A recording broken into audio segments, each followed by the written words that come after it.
हमारी YouTube channel Rajshri music CG को लाइक, share और सब्सक्राइब करना बिल्कुल ना भूलें।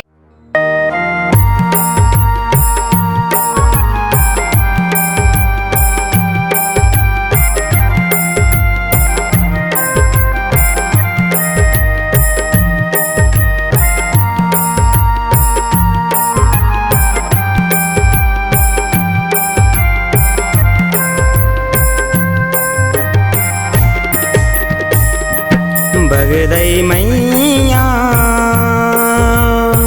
सुन ले मोरो गुहारला।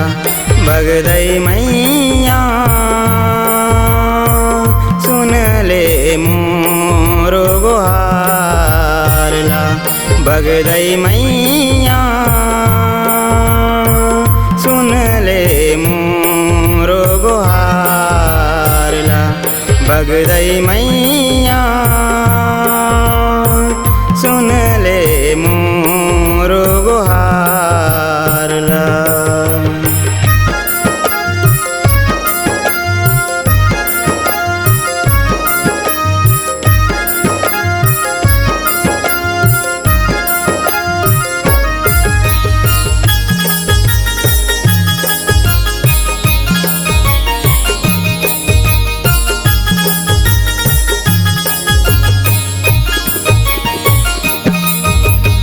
सुने हदाई तोरे दरस बर दूरे हले सब आथे वो।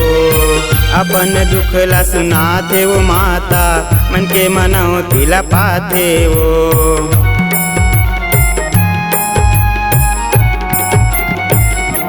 हो सुने हदाई तोरे दरस बर दूरे हले सब आथे वो। अपन दुख ला सुनाथे वो माता मन के मनौती ला पाथे वो। अड़बड़ हावे महिमा तोरे, अड़बड़ हावे महिमा तोरे, कतिक मैं करऊँ बखान। बगदई मैया सुन ले मोरो गुहारला। बगदई मैया सुन ले मोरो गुहारला।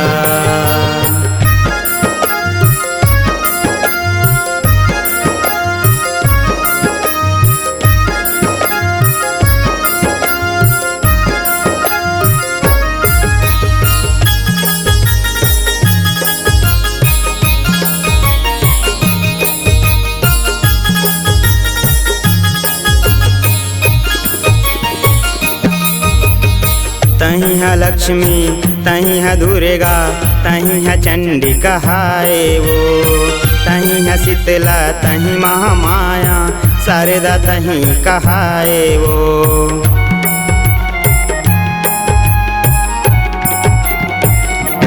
हो तहीं है लक्ष्मी तहीं है दुर्गा तहीं है चंडी कहाए वो।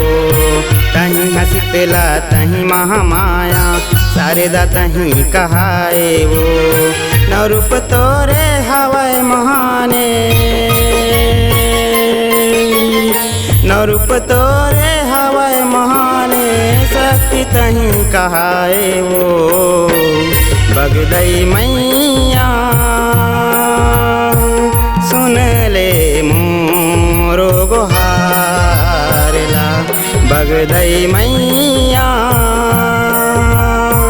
सुन ले मोरो गुहारला।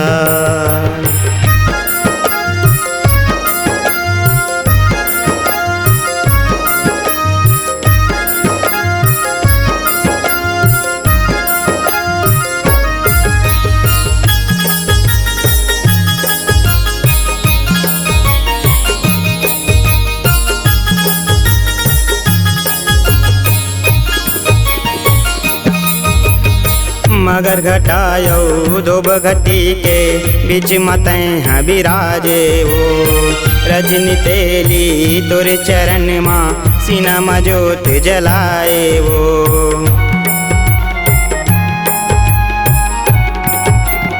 ओ मगर घटायो दो बगटी के बीच मतैं हाँ विराजे वो रजनी तेली तोर चरण माँ सीना में जोत जलाए वो मैं उमेश तोर शरण माँ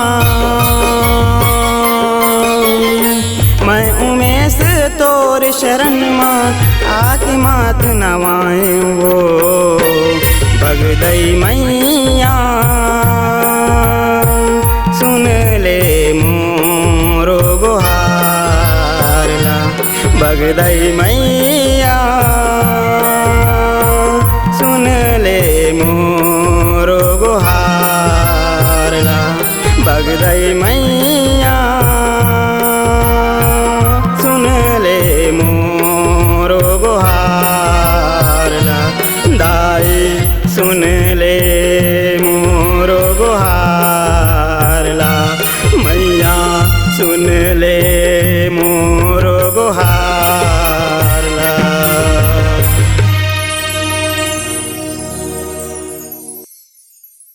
अपने दिल की आवाज सुनने वाले, अपने आवाज से पहचान बनाने की ललक और अपना टैलेंट लोगों तक पहुंचाने के लिए आए राजश्री म्यूजिक स्टूडियो, जहां गाने और वीडियो की बेहतरीन रिकॉर्डिंग की जाती है।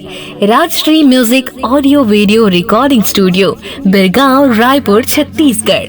अधिक जानकारी के लिए कॉल करें 8085048130 और 7999776763 पर।